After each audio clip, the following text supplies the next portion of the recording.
The day I discovered my mother had secretly rewritten her will, leaving our family home to her favorite neighbor instead of me, I understood that blood doesn't always mean belonging.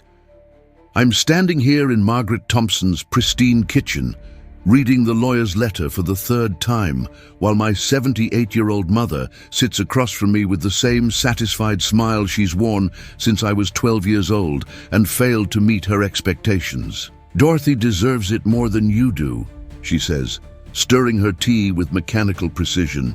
"She visits me every single day. She brings me groceries. She remembers my birthday." Her voice carries that familiar edge of disappointment, the one that has shaped every conversation we've had for the past 40 years.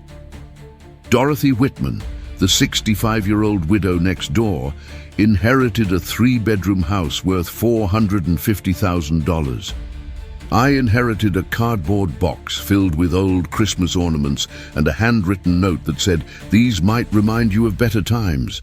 Before I continue this story, I want to thank everyone who's listening to Top Life Stories for giving me this platform to share what happened. Please subscribe and let me know in the comments what city you're listening from. Every day brings a new story, and maybe yours is next. My name is Catherine Mills. I'm 45 years old, born and raised in Portland, Oregon. I've been a registered nurse for 23 years, working double shifts to support my family, while my mother complained that I never visited enough. When my father passed away 8 years ago, I spent every weekend for 6 months helping her sort through 50 years of accumulated belongings, organizing paperwork, and making sure she could manage alone. I drove 4 hours every other weekend to take her to doctor appointments, grocery shopping, and social events. I paid for her medications when Medicare fell short. I renovated her bathroom to make it safer. I installed grab bars, non-slip mats, and a shower chair. I even painted her kitchen walls the exact shade of yellow she'd been wanting for years. But apparently, none of that mattered as much as Dorothy's daily cup of coffee and weekly crossword puzzle sessions. The legal meeting was scheduled for 10 o'clock on a Tuesday morning. I requested time off work, arranged childcare for my daughter, and drove through morning traffic to hear my mother explain her decision in front of 3 witnesses: the lawyer, Dorothy, and myself. "Catherine has her own life," she announced, as if that was somehow a character flaw. "Dorothy made this house her priority. She treated it like her own." The lawyer adjusted his glasses and read the terms aloud. The house, the furniture, the small savings account, everything except those Christmas ornaments would belong to Dorothy Whitman as of my mother's passing. I didn't argue, I didn't cry, I didn't make a scene. I simply asked, "When did you decide this?" My mother's answer cut deeper than the decision itself. 3 years ago, after you missed my birthday dinner because Emma had a soccer tournament. 3 years ago. My daughter was 12. Her team had made it to the regional championships for the first time. I had called my mother that morning, explained the situation, promised to celebrate the following weekend with her favorite restaurant and a homemade cake. She had said she understood. Apparently, she'd been planning this punishment ever since. I left that office with a clarity I hadn't felt in decades. For 45 years, I had been trying to earn something that was never available. My mother's approval wasn't conditional on my behavior. It was conditional on my complete surrender of my own life and priorities. That afternoon, I drove to Emma's school and picked her up early. "Why aren't you at work, Mom?" she asked, settling into the passenger seat with her backpack full of textbooks. I looked at her. 15 years old now, intelligent and independent, nothing like the anxious child I had been at her age. "Because I realized something important today," I said. "I realized that the people who love us don't keep score." She nodded thoughtfully, and I knew she understood more than I was saying. The next few weeks passed quietly. I continued my routine, but something fundamental had shifted. I stopped checking my phone for missed calls from my mother. I stopped feeling guilty about choosing my daughter's events over my mother's social calendar. I stopped apologizing for having boundaries. My mother called once during that time. "Catherine, I hope you're not holding a grudge. The house situation is practical, not personal." I listened to her voice, so familiar, yet suddenly foreign. "I understand, Mom. You made the choice that felt right to you." She seemed surprised by my calm tone. "Well, good. I'm glad you're being mature about it." After hanging up, I sat in my kitchen and wrote a letter I never planned to send. "Dear Mom, I spent 45 years trying to be the daughter you wanted instead of being the person I actually am. I gave you my weekends, my energy, my guilt, and my constant worry. In return, you gave me criticism, disappointment, and the message that nothing I did would ever be enough. Today, I'm giving myself permission to stop trying." I folded that letter and put it in my jewelry box, next to my grandmother's ring. My grandmother, who had loved me unconditionally, who celebrated my achievements instead of cataloging my failures, who taught me that love doesn't require scorekeeping. Emma found me in the garden that evening, planting bulbs for next spring's flowers. "Mum, are you sad about Grandma's house?" she asked, kneeling beside me in the dirt. I considered the question carefully. "I'm sad about a lot of things, sweetheart, but I'm not sad about learning the truth." She helped me plant daffodils and tulips until the sun set. We worked in comfortable silence, 2 generations of women who understood that sometimes the most important conversations happen without words. The following month, I enrolled in a master's degree program I'd been considering for years. Nurse practitioner training, something I had always wanted but never pursued because it would require time and energy I had been dedicating to managing my mother's emotional needs. My study schedule meant fewer weekend trips to Portland. When my mother called to complain, I listened politely and then said, "This program is important to my career and my future. I hope you can understand." She couldn't, but for the first time in my life, her understanding wasn't my responsibility. Dorothy sent me a card around Christmas. "Your mother speaks about you often," she wrote. "She's very proud of your nursing career." I smiled at the irony. My mother had found someone else to share her pride with, someone who wouldn't challenge her narrative or require authentic emotional investment. I wrote back, "Thank you for being such a good friend to her. I'm grateful she has someone nearby who cares." And I meant it. Dorothy wasn't the enemy in this story. She was simply someone who had been available when my mother decided availability was more valuable than authenticity. 6 months later, I received my acceptance letter to the nurse practitioner program. Emma cheered when I told her, and we celebrated with pizza and ice cream. I called my mother to share the news. Her response was predictably lukewarm. "That sounds like a lot of work. Are you sure you can handle it at your age?" Instead of defending myself or seeking her approval, I simply said, "I'm excited about the opportunity." For the first time, her opinion felt irrelevant to my happiness. The program was challenging, but I thrived in ways I hadn't expected.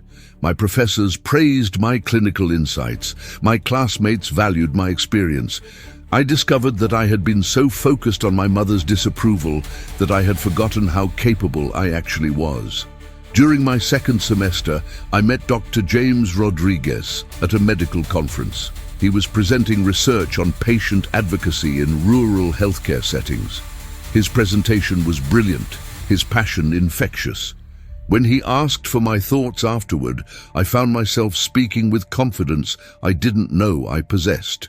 We corresponded for several months before he asked me to dinner. I hesitated, not because I wasn't interested, but because I had spent so many years believing my mother's assessment that I was difficult to love. James was patient, understanding, genuinely interested in my work and my dreams. On our 4th date, he asked about my family. I told him the truth about my mother, about the house, about the years of trying to earn something that was never offered freely. He listened without judgment, then said something that changed my perspective entirely.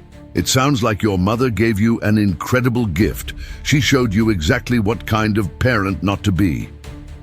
I had never considered it from that angle. My mother's rejection had taught me to value Emma's individuality, to celebrate her choices, to love her without conditions. Emma graduated high school that spring with honors. She had been accepted to 3 excellent universities, all on partial scholarships. At her graduation ceremony, I watched her walk across the stage with pride that had nothing to do with my own achievements and everything to do with who she had become. My mother attended the ceremony. She sat in the row behind us, next to Dorothy, making polite conversation, but maintaining the emotional distance that had become her trademark. During the reception, she approached Emma with a check. "For your college expenses," she said somewhat stiffly. Emma thanked her graciously, then returned to her friends and celebration. Later, she showed me the check. $100. Enough for textbooks maybe, but a far cry from meaningful support. I wasn't surprised, but I was proud of Emma's gracious response. That summer, James asked me to move in with him. His house was smaller than the one I had been renting, but it felt more like home than anywhere I had lived since childhood. Emma loved James, appreciated his terrible jokes and his genuine interest in her college plans. I called my mother to tell her about James, about my living situation, about my happiness. Her response was typical. "I hope you're not making another mistake. You have a tendency to rush into things." I thanked her for her concern and ended the conversation before it could escalate. That autumn, Emma left for college. James and I drove her to campus, helped her move into her dormitory, met her roommate and her resident advisor. As we prepared to leave, she hugged us both and whispered, "Thank you for showing me what love looks like." The drive home was quiet, but comfortable. James and I had learned to appreciate silence together, to find peace in each other's presence without constantly filling the space with words. When we reached our house, I realized something profound. I was home in a way I had never been before. I completed my nurse practitioner program with distinction. My graduation ceremony was small but meaningful. Emma flew home for the weekend. James brought flowers. My mother sent a card that arrived 3 days later with a generic congratulations message and her signature. I framed my diploma and hung it in our bedroom, next to a picture of Emma and James at a baseball game. Looking at these symbols of my real life, I understood that my mother's rejection had been a redirection towards something better. The following year, I opened my own practice specializing in women's health. The work was challenging, rewarding, and completely mine. My patients trusted me, valued my expertise, appreciated my compassion. I had found my calling in a way that would never have been possible if I had remained focused on earning my mother's approval. Emma visited during her winter break, full of stories about college, about new friends, about professors who challenged her thinking. She had grown into a confident young woman who knew she was loved, who felt secure enough to take risks and make mistakes. "Mum," she said one evening as we were decorating our Christmas tree, "I'm proud of you. You created a life that makes you happy." Her words meant more to me than any inheritance ever could have. My mother called on Christmas morning. Our conversation was brief but pleasant.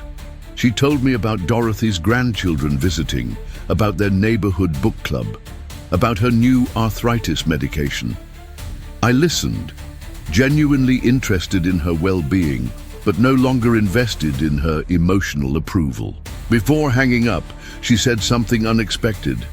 "Catherine, I hope you know I'm proud of you." The words came so suddenly that I almost missed them. "Thank you, Mom. That means a lot." And surprisingly, it did. Not because I needed her approval anymore, but because it represented a kind of peace between us. She had found contentment with Dorothy's daily presence, and I had found contentment in my own choices. We were both finally free from the exhausting cycle of expectation and disappointment. 6 months later, Dorothy called to tell me my mother had had a minor stroke. Nothing life-threatening, but she would need more intensive care.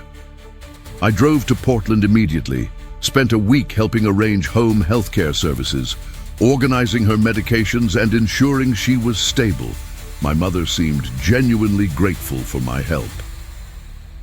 "I know I haven't been the easiest person to love," she said one afternoon as I was organizing her pill dispenser. I looked at her, frail but still stubborn, and felt something I hadn't expected: compassion. "We did the best we could, Mom, both of us."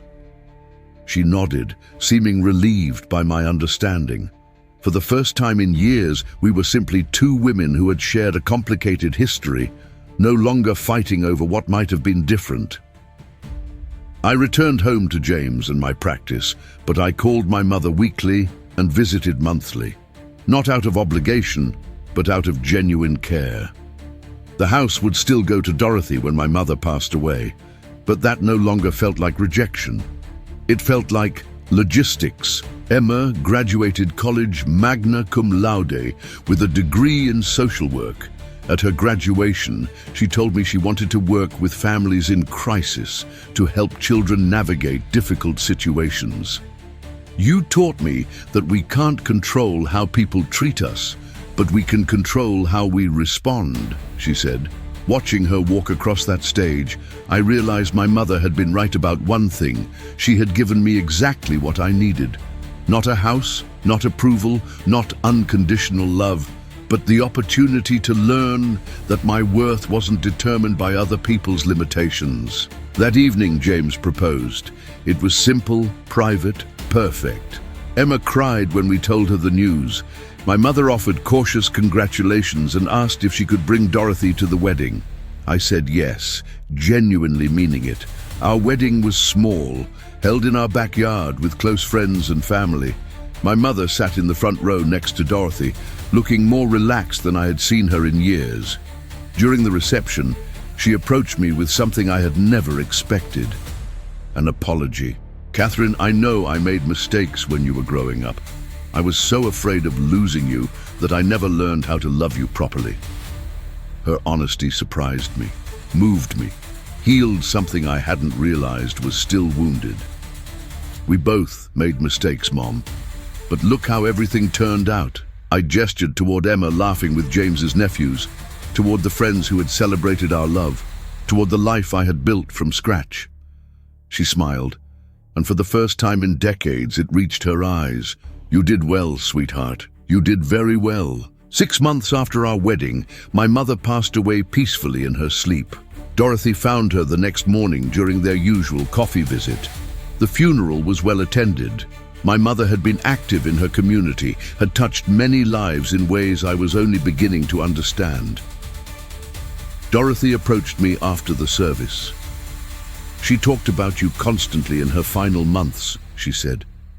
"She was so proud of your marriage, your practice, Emma's success. She just didn't know how to say it directly." I thanked Dorothy for her friendship with my mother, for the daily companionship that had enriched her final years. The house transfer was handled quietly through lawyers. By then, it felt like ancient history. Going through my mother's belongings, I found a folder labeled "Catherine" hidden in her bedroom closet. Inside were newspaper clippings about my nursing career, copies of Emma's honor roll certificates, a photo from my wedding day, and dozens of letters she had written but never sent. The letters were apologies, explanations, expressions of pride and love she had been too proud or too afraid to voice while she was alive. Reading them, I understood that she had loved me in the only way she knew how, filtered through her own fears and limitations. I kept one letter, the shortest one. "My dear Catherine, you became everything I hoped for and nothing I expected. Thank you for being stronger than I taught you to be. Love, Mom." That letter lives in my jewelry box now, next to my grandmother's ring and the unsent letter I wrote years ago. Both documents represent different kinds of closure, different ways of letting go. Today, Emma is 25, working as a social worker in Seattle, engaged to a kind man who treats her with respect and affection. James and I have been married for 3 years. Our practice has expanded to serve rural communities throughout Oregon. Sometimes I drive past my mother's old house, now Dorothy's house. The garden looks different, the paint color has changed, but the bones of the home remain the same. I feel only gratitude when I see it, grateful for the lessons it taught me about love, worth, and the difference between the two. If you've listened to this story, thank you for hearing my journey. I want to encourage everyone watching Top Life Stories to subscribe and share these stories, because you never know whose life might be changed by understanding they're not alone in their struggles. The inheritance I thought I lost was never really mine to begin with. The inheritance I actually received, the knowledge that love doesn't require permission, that worth comes from within, that we can choose our own definition of family, that inheritance was worth more than any house could ever be. Sometimes the greatest gifts come disguised as disappointments, and sometimes the most important thing a parent can teach us is how to love ourselves when they cannot. If this story resonated with you, please subscribe to Top Life Stories and share your thoughts in the comments. Every day we bring you real stories from real people who found strength in unexpected places. Your story could be next, and someone out there needs to hear it.